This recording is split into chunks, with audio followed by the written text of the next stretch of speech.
Bonjour, je vous présente aujourd'hui un tarot, le Yuletide Tarot. Je ne sais pas si je le prononce correctement, mais bon voilà. Donc, il s'inspire de Noël, voilà.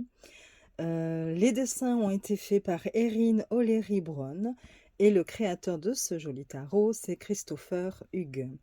Vous avez ici toutes les... Alors, je ne sais pas si je vais arriver à voir, voilà, les coordonnées. C'est peut-être un peu flou, je suis désolée. Et c'est une boîte en dur, elle est très très grande, hein. C'est pour ça que j'ai du mal avec la caméra, vu que j'ai pas beaucoup d'espace, vous le montrer de loin.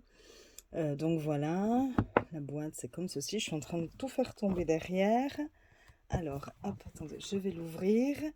Vous avez ici une petite phrase qui vous dit le jour le plus court et la nuit la plus longue, mon cadeau pour vous est la chaleur de la lumière. Vous voyez, il est très très joli ce coffret. Voilà. C'est un tarot qui est sorti en juillet 2023. Et c'est vrai que il m'a échappé, enfin je ne l'ai pas vu. Voilà. Je l'ai découvert là récemment. Il a mis un petit peu de temps pour venir. Donc vous avez 78 cartes et un livre de 312 pages, tout en couleur. Magnifique le livre aussi, vous allez voir, hein. Donc voilà. Voilà en ce qui concerne la boîte. Je la mets un peu plus loin. Derrière la boîte, vous avez décrit... Alors, j'ai fait la traduction avec mon autre téléphone. Alors, cela vous dit: gardez l'émerveillement enfantin du milieu de l'hiver brûlant avec l'aide de ce jeu de cartes festif. Avec des costumes réinventés. Donc, pour les bâtons, ce sont des bougies. Pour les coupes, ce sont des tasses. Pour les épées, ce sont des cannes. Et pour les pentacles, ce sont des cadeaux. Le tarot de Noël honore cette période spirituelle de l'année tout en restant fidèle au style Rider-Waite-Smith. Voilà, en gros, hein. Donc, le livre, voilà, vous voyez, tout en couleur. Les pages sont glacées, il est magnifique. Voilà. Donc, je vous montre. Regardez. J'adore Noël, donc c'est vraiment ma période préférée, ma fête préférée. Voilà. J'ai fait en sorte, quand mes filles étaient petites, que ce soit chaque année un moment magique. Et, euh, et malgré mon âge, cette fête m'éblouit toujours autant et, euh, et me rend heureuse. Donc voilà, je ne pouvais pas ne pas prendre ce tarot. Donc de très très belles illustrations. Vous avez donc le créateur, une photo de l'auteur avec quelques mots à son sujet, une photo de l'illustratrice avec quelques mots à son sujet, encore une très belle illustration,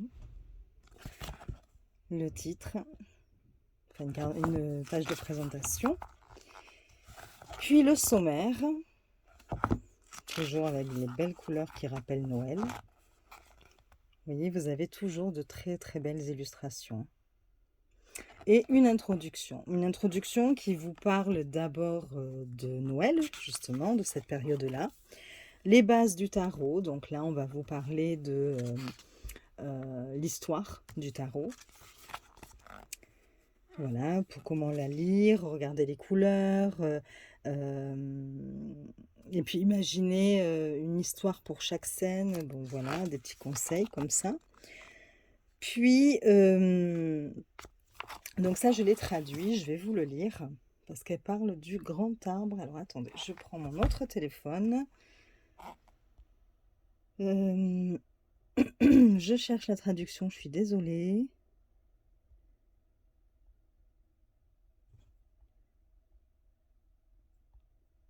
C'est ici. Le grand arbre de Noël. Il existe de nombreuses cartes, 78 au total, mais ne vous laissez pas rebuter par les chiffres, car le tarot peut être décomposé en parties plus petites, ce qui rend chacune plus facile à digérer et à assimiler. Essentiellement, le tarot est un arbre, c'est l'arbre du monde ou l'arbre de vie.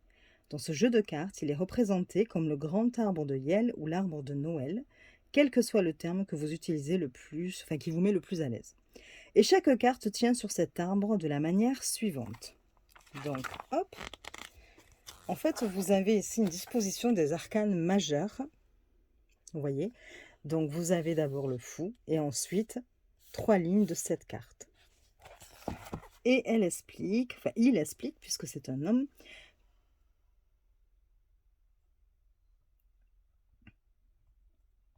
hop, je cherche, voilà. Alors, les arcanes majeures. Cette division est composée de 22 cartes, numérotées de 0 à 21. La carte désignée par 0 est traditionnellement appelée le fou, mais dans ce jeu, elle est appelée l'enfant. La raison pour laquelle cette carte est numérotée 0 est que toute la séquence des arcanes majeurs se déroule dans l'expérience du fou enfant. C'est un voyage où l'enfant se lance dans l'aventure et, ce faisant, rencontre les différents éléments de lui-même et les mystères de l'univers. Vous reconnaîtrez peut-être certains des titres des arcanes majeurs du cinéma et de la télévision.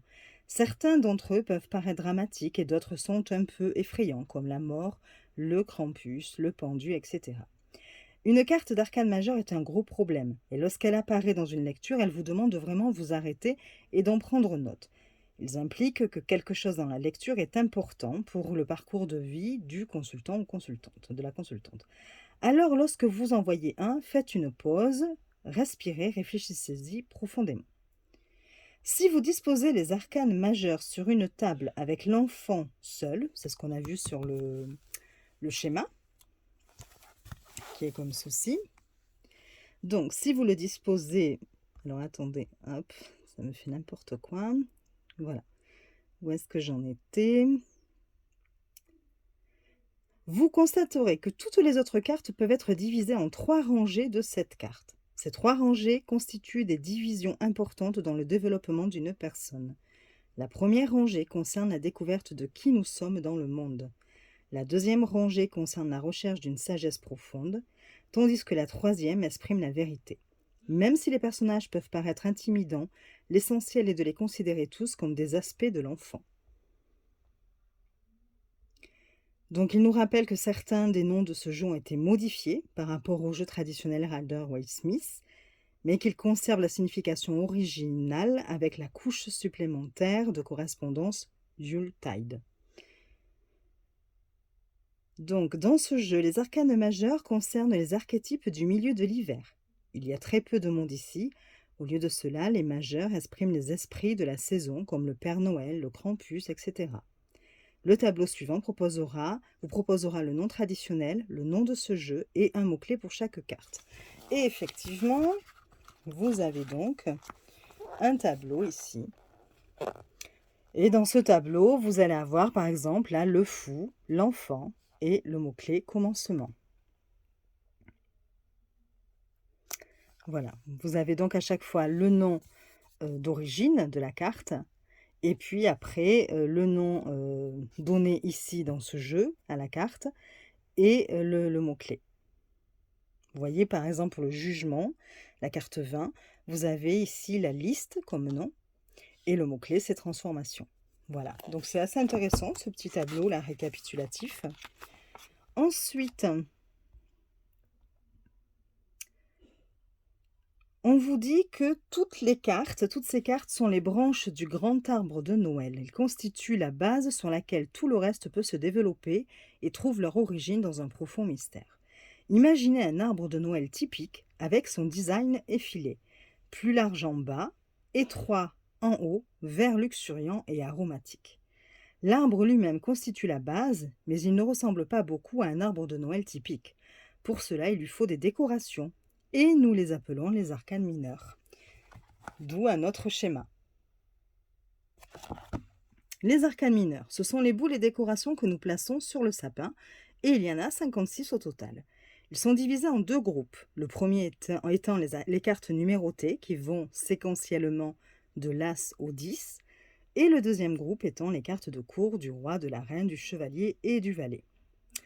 De plus, les arcanes mineurs sont divisées en 4 couleurs et chacune d'elles correspond à l'un des 4 éléments classiques que sont le feu, l'eau, l'air et la terre.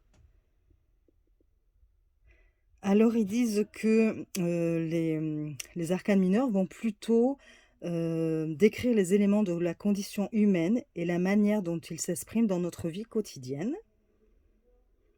Et donc, associé aux arcanes majeurs, cela crée l'arbre du tarot qui ressemble à ceci, donc ce schéma.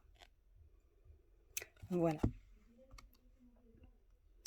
Donc, vous avez ensuite un autre tableau qui vous dit, par exemple, donc ici, enfin notre petit tableau, où on vous dit que les bâtons, ce sont les bougies et que ça représente l'élément feu.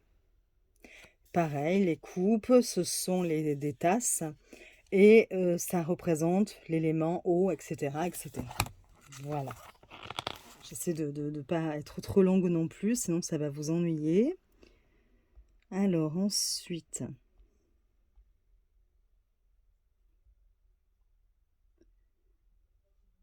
Ensuite, il nous donne, excusez-moi, décidément, je veux vraiment que ce soit une femme qui a écrit ce bouquin. Il nous donne donc par numéro, c'est là un peu la numérologie, les mots-clés. Par exemple, le 1, il représente la semence, le début, le potentiel, la promesse. Le 2, la sagesse, le choix, l'expérience, la relation. Voilà, le 3, enfin, ça va jusqu'au 10, numéro 10. Et puis après, il nous explique que à cela s'ajoutent les cartes de famille ou de cour de chaque couleur, qui sont essentiellement des types de personnalités qui assument les qualités et les vertus de leur couleur et de leur pouvoir élémentaire. Ceux-ci sont appelés. Donc pareil, vous avez un petit tableau. Le roi, stoïque, stable, autoritaire, établi.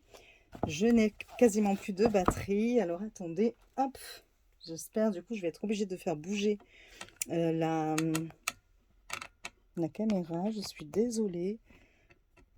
Voilà. On évite la catastrophe, j'étais à 5% et je n'avais pas fait attention. Donc je l'ai branché. Donc voilà, donc je reprends. Donc là, vous avez le roi, la reine, le cavalier et le valet. Et en face, vous avez des mots-clés pour les représenter, pour nous dire un petit peu leurs caractéristiques. Voilà.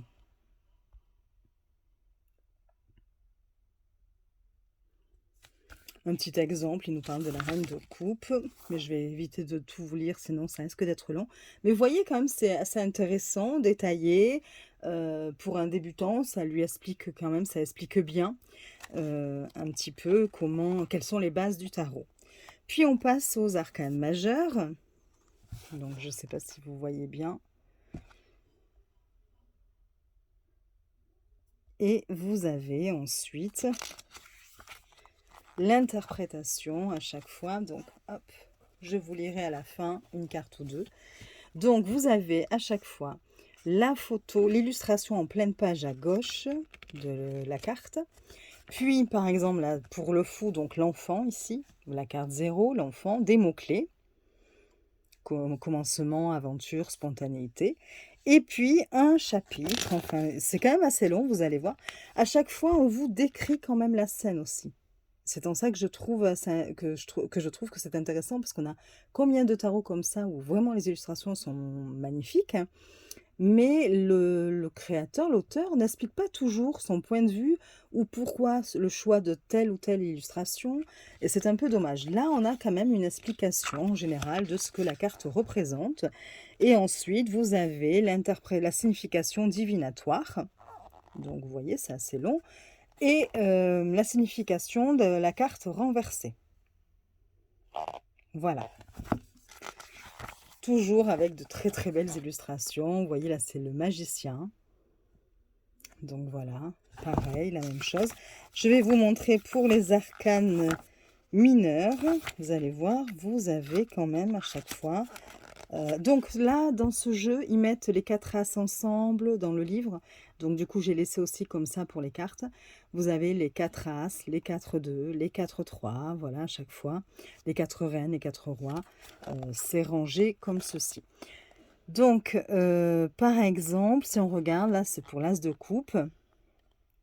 Donc pareil, vous avez des mots-clés, un petit peu, quelques mots sur l'illustration, la signification divinatoire à l'endroit et après à l'envers. Donc vous avez quand même pas mal de textes, pareil pour les arcanes mineurs. Et pour les cartes de cour, donc on va retrouver là, par exemple, le roi d'épée, donc qui est ici le roi de canne, donc toujours la belle illustration. Voilà, toujours les mots-clés, la description. Ah oui, alors attendez, vous avez la description du coup, enfin pour l'image, forcément, là, il n'y a pas grand-chose à dire au niveau de la description. Mais du coup, on va vous donner les caractéristiques à l'endroit du roi d'épée. Donc les caractéristiques, la personnalité, tout ceci. Et ensuite, le sens renversé. C'est légèrement plus court, effectivement, pour les personnages de cours, puisque, bon, il y a moins de choses à dire au niveau de l'illustration. Ensuite, on passe au tirage. Et je trouve les tirages super intéressants. Parce qu'ils sont vraiment... enfin, le créateur a cherché des tirages qui correspondent au thème du tarot. Donc ici, comme c'est Noël, alors attendez, pareil, j'ai fait la traduction, je vais la chercher.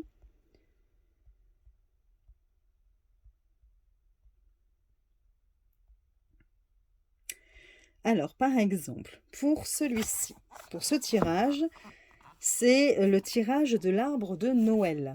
Vous voyez, donc, il se dispose comme ceci, hein, on reconnaît bien le sapin. Et cela nous dit, en forme d'arbre de Noël, laissez les énergies de l'arbre attirer votre attention vers ces questions. Réfléchissez à chaque question pendant que vous mélangez et piochez les cartes selon le modèle ci-contre. Donc, par exemple, pour la première position, on nous dit que c'est le cadeau et ça va être les réalisations de l'année dernière. Ensuite, alors, attendez. Je suis désolée, c'est un peu le cafouillis là. Alors, je sais même pas si ça se dit cafouillis d'ailleurs. Pour la position 2, c'est la vieille boule fissurée. Et donc, c'est qu'est-ce qui m'a mis au défi ou qui n'a pas été pleinement réalisé. Voilà. Après, la troisième position, c'est que puis-je apprendre en reconnaissant les fissures. Après, la quatrième, c'est l'homme en pain d'épices. Qu'est-ce qui me soutiendra et me nourrira l'année prochaine? Et voilà, etc. Donc, en fait, c'est assez intéressant, je trouve, hein. Voilà, c'est original. Voilà. On ne va pas les trouver ce type de tirage partout dans tous les bouquins. Vous avez ensuite le tirage des 12 jours de Noël. Voilà.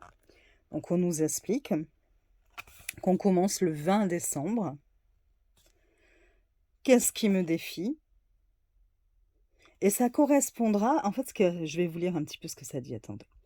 Alors, les 12 jours de Noël. Il s'agit d'un plat élaboré qui se déroule sur 12 jours. Vous tirerez 2 cartes par jour à partir de la veille du solstice d'hiver. La première carte répondra par jour, répondra à une question spécifique, si je saute des lignes en plus, répondra à une question spécifique, tandis que la deuxième carte fournira un aperçu de ce à quoi vous pouvez vous attendre au cours de chaque mois de l'année à venir. Voilà. Prévoyez un moment chaque jour où vous pourrez réfléchir aux 2 cartes et enregistrer la lecture dans un journal. Mélangez les cartes, posez la première question et distribuez une carte vers la gauche. Continuez à mélanger et demandez ce que les cartes peuvent vous dire sur le mois spécifique en question et distribuez-les vers la droite. Enfin, mettez-la vers la droite. Voilà, donc en fait, la première carte, par exemple, qui va répondre à qu'est-ce qui va me défier, enfin, qu'est-ce qui me défie, vous allez avoir, ça va correspondre au mois de l'année suivante, janvier. Et vous avez ça, donc c'est pour ça qu'il y a 12 cartes jusqu'à décembre de l'année prochaine. Et à chaque fois, c'est une question différente. Par exemple, la quatrième, c'est qu'est-ce qui me renouvelle? La sixième, je crois. Attendez, 1, 2, 3, 4, 5, 6. Non, 7. Que dois-je changer? Voilà, vous avez comme ça des questions. Et c'est très intéressant aussi. Vous avez un autre tirage, là encore, de proposer. C'est la nuit la plus sombre. Ce tirage, il s'appelle la nuit la plus sombre. Et donc, pareil, qu'est-ce qui ne me sert plus? La deuxième, qu'est-ce qui se cache dans mes ténèbres subconscients et doit être traité? La troisième, quelle est la nature de mon ombre? La quatrième, quelle est la nature de ma lumière? Et la cinquième, comment utiliser ma lumière? Voilà.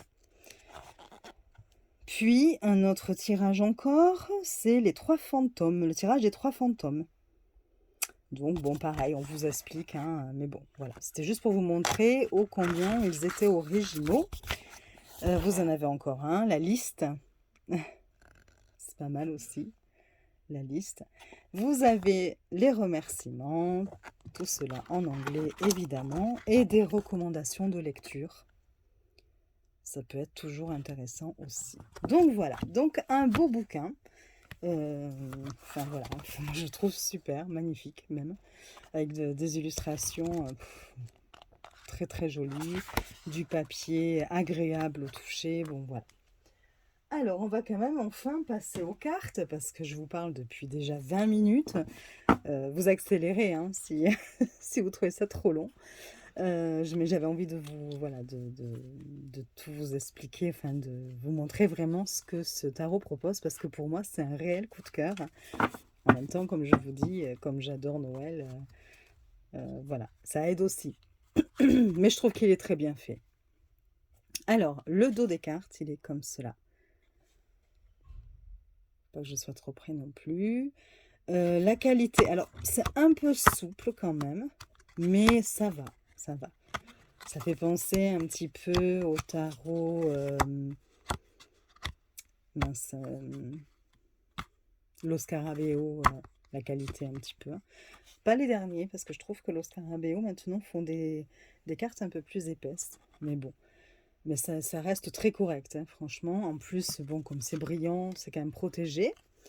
Alors, au niveau de la taille des cartes, alors je vais la mettre derrière du coup, parce que par rapport à un tarot classique, au niveau de la hauteur, c'est kiff-kiff. Au niveau de la largeur, voilà, les cartes sont un tout petit peu plus larges. C'est marrant parce qu'elle me semblait quand même plus petite en hauteur. Ouais, peut-être, hein, quand même. Hein. Je vous dis peut-être des bêtises. Alors, attendez. J'essaie de bien les... Oui, ouais, ouais. Elles sont légèrement moins hautes, mais un petit peu plus larges. Voilà, que le tarot classique. Voilà, les tranches sont neutres. Et nous allons regarder les cartes. Donc c'est en anglais, hein, donc je vous dirai le titre que moi je connais. Si je sais traduire, je pourrais vous le dire, mais bon, voilà. Donc là, vous avez l'enfant qui représente le fou, hein. Le magicien, c'est le mage. Là, c'est pareil, le Marilwide, et c'est la grande prêtresse. Prêtresse. 3, la matrone, c'est l'impératrice.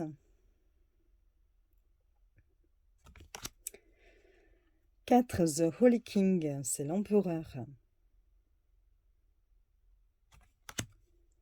5, c'est le pape.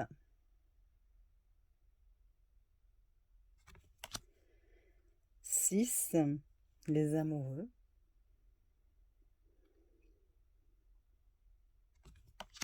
7, le chariot. 8, la force.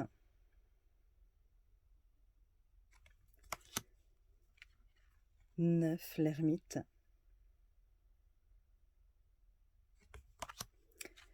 10, la roue de fortune. 11, la justice.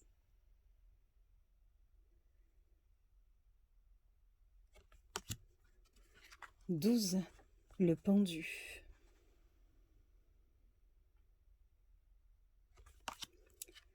13, la mort. 14, la justice.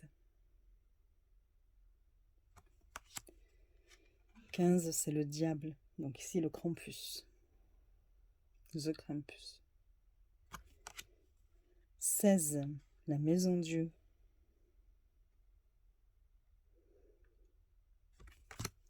17, l'étoile. 18, la lune.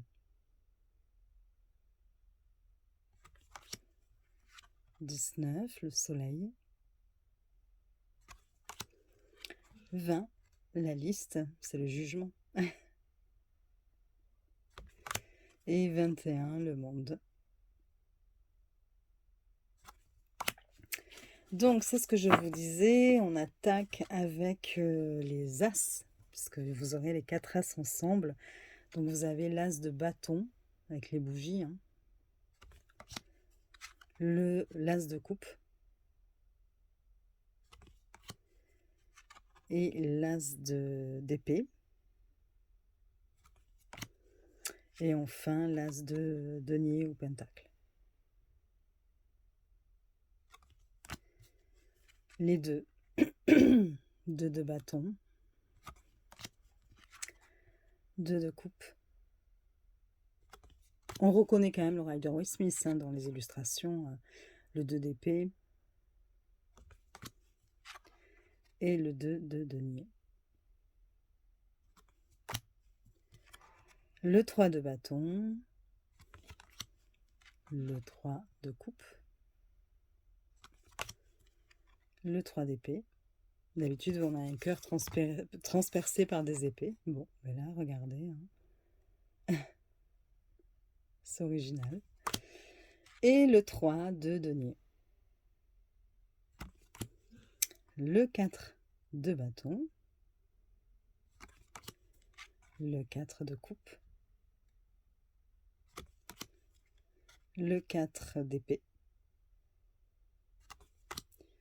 Et le 4 de denier. Ou pentacle. Le 5 de bâton. Le 5 de coupe. Le 5 d'épée.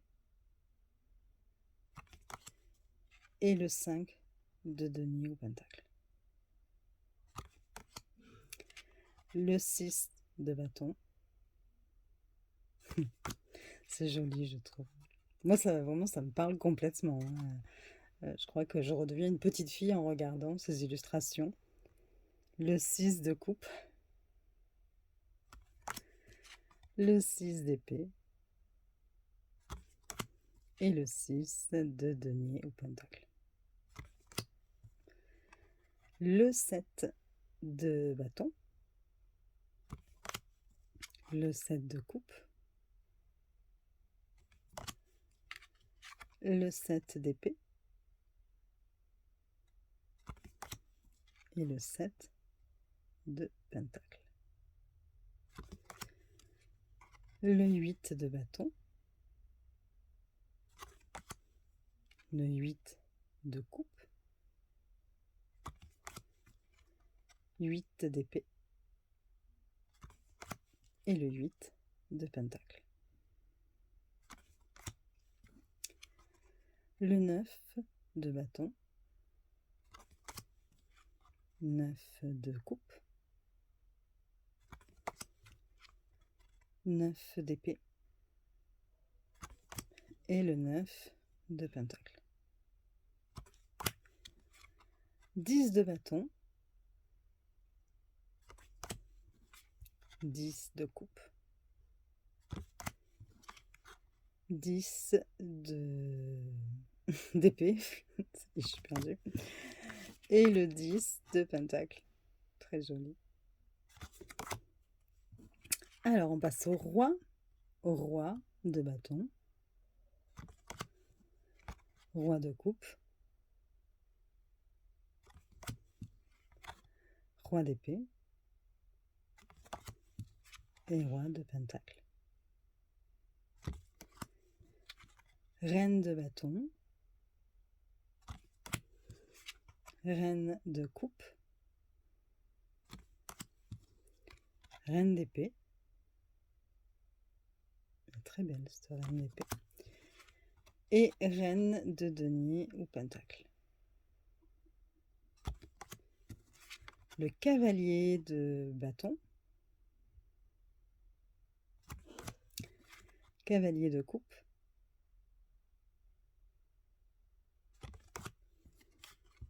Cavalier d'épée. Et cavalier de denier ou pentacle. Et enfin, les valets, donc le valet de bâton,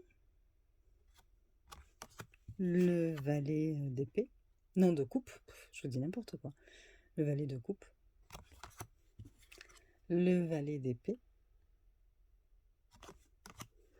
et le valet de denier ou pentacle. On n'avait pas déjà celle-là? Attendez, je ne vais pas vous dire n'importe quoi. Ah mais non, d'accord. Vous voyez? C'est pour ça en fait. J'avais l'impression que j'étais là, ben mince quand même. En fait, là par exemple, vous avez le valet de denier et là le cavalier de denier.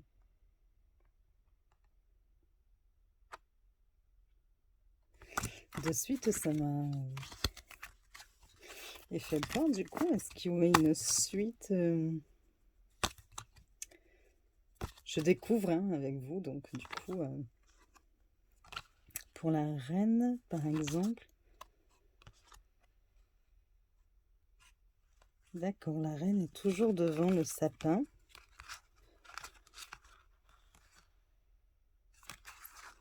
Bon, enfin, je verrai. À étudier, si ça se trouve, il y a une petite histoire entre chaque... dans les personnages de cours. Il y a peut-être une petite suite logique ou des choses comme ça. Ce sera à étudier. Mais bon. En tout cas, voilà. Je vous ai présenté un petit peu, là, pour le moment, je vous ai montré toutes les cartes que je trouve magnifiques. Avec beaucoup de sapins, de neige, de Père Noël, de cheminée. Enfin, moi, c'est tout ce que j'aime. Donc voilà, des cadeaux, j'adore aussi, et j'adore en offrir d'ailleurs. Donc voilà, le dos, vous l'avez vu, hein, pareil, hein, qu'est-ce qu'il est joli.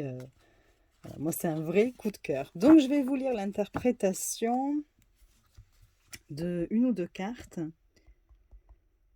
que j'ai traduites avec Google Traduction, toujours pareil, donc j'espère qu'il ne va pas y avoir de couac. Donc j'ai choisi le diable avec le Krampus.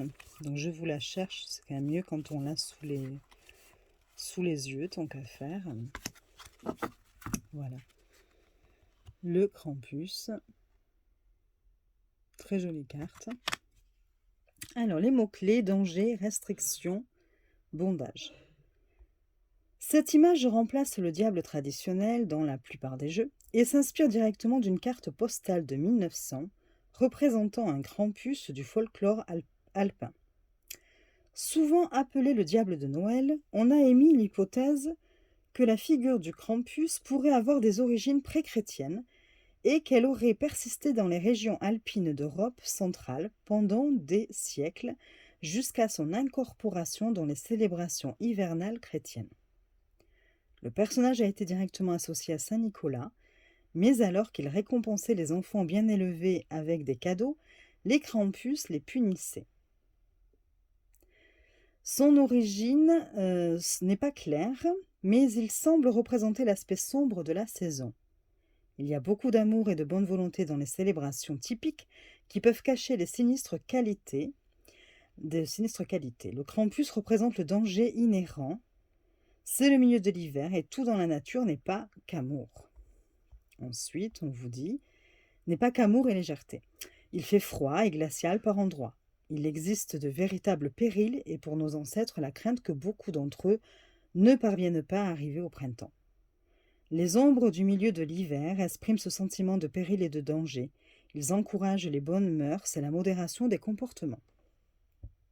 Dans les traditions alpines, la soirée du 5 décembre est connue sous le nom de Krampusnacht, ou nuit de Krampus, où l'horrible scène apparaît dans les rues. Son apparition fait office d'avertissement. Enfin, où l'horrible scène, je pense que c'est, parce que c'est mal traduit, où le Krampus apparaît dans la nuit, dans les rues. Son apparition fait office d'avertissement. Modérez votre comportement ou subissez les conséquences de vos actes. C'est un rappel que chaque action entraîne une réaction, que les forces de cause à effet sont toujours en jeu. Dans l'image présentée ici, une jeune fille ignore parfaitement l'existence du Krampus, alors qu'elle se régale de pommes volées, tandis que le jeune garçon, enchaîné par sa propre initiative, est mis dans un panier et fouetté avec des bâtons de bouleau. La signification divinatoire. Vous êtes esclave de vos propres choix et vous n'avez pas encore réalisé que le pouvoir de la liberté est entièrement entre vos mains. Personne ne peut vous libérer des restrictions qui vous limitent, sauf vous. Vous avez trop insisté sur les gains matérialistes et ce faisant, vous êtes devenu aveugle à ce qui est important. C'est aussi une carte qui annonce la rupture des chaînes, mais vous seul avez le pouvoir de les briser. Et renversé, la carte renversée, cela donne: le changement se produit, que cela vous plaise ou non. Le problème est que vous en êtes conscient ou êtes-vous simplement pris dans le drame? Il y a du pouvoir à accepter ses défauts et à les utiliser comme force. Voilà à peu près ce que cela dit. Bon, la traduction n'est pas toujours tip top, mais bon. Alors ensuite, je vous ai choisi un arcane majeur quand même. Donc c'est le 6 d'épée, je pense, puisque c'est les cannes. Ouais, c'est ça, 6 d'épée. Donc voilà, une dame qui met des enfants dans une voiture. Et on va voir ce que cela nous dit. Leçon apprise, voyage de modération vers l'équilibre. Alors, il se passe beaucoup de choses dans cette scène apparemment innocente. Comme nous l'avons constaté jusqu'aux épées, jusqu'alors, les épées ne sont jamais faciles. Il serait donc imprudent de prendre cette carte à sa valeur nominale. D'une part, cela peut représenter la nature chargée de la saison, les cadeaux apportés aux membres de la famille, les voyages constants et les tâches sans fin. Les sacs de friandises encore sur le trajet impliquent qu'il y a un mouvement d'énergie, de quelque chose allant d'un endroit à un autre. Mais il s'agit essentiellement d'une carte d'évasion, de mise à l'abri et d'un voyage que l'on n'aurait peut-être pas eu l'intention de faire. Il y a une nécessité à cette carte qui ne peut être évitée. Il y a une nécessité dans cette carte qui ne peut être évitée, excusez-moi. Dans cette optique, cette famille pourrait bien être amenée à quitter une situation devenue insupportable, voire, comment dire, non acceptable. Voilà, je vais y arriver. Ayant atteint la limite de leur tolérance, l'heure est venue de partir. Donc, interprétation divinatoire. Le moment est venu de prendre une décision concernant une situation qui n'est tout simplement plus bonne pour vous. C'est peut-être la décision la plus difficile que vous ayez prise, mais elle est nécessaire. C'est le visage froid de la vérité et la confrontation à des faits qui peuvent briser les cœurs à court terme, mais qui mèneront à la guérison. Le chemin à suivre n'est pas clair et vous pourriez être terrifié à l'idée de faire ce mouvement, ce voyage. Mais soyez assurés que les pouvoirs d'équilibre du sein vous soutiennent. Soyez courageux et franchissez le pas. Et enfin, à l'envers, parfois nous pouvons rester dans une situation par simple habitude qui nous est familière et cela s'accompagne d'un certain degré de sécurité. Mais quelqu'un est sur le point de faire bouger les choses et le voyage à venir pourrait s'avérer facile. Vous devez surmonter la tempête au mieux de vos capacités. Voilà, bon, c'était un petit peu pour vous montrer ce que proposait le livre qui accompagne ces très jolies cartes. Après, voilà, c'est aussi des interprétations classiques que l'on retrouve dans tous les tarots Rider-Waite-Smith. Bon, sauf que là, c'est avec un décor de Noël. Et donc, c'est plutôt très joli. Voilà. Bon, ben vous pouvez me dire en commentaire ce que vous pensez de ce jeu, si vous en avez envie, le liker si la vidéo vous a plu, et vous abonner, ça me ferait plaisir. Et puis, je vous dis à très vite pour d'autres vidéos. Des bisous!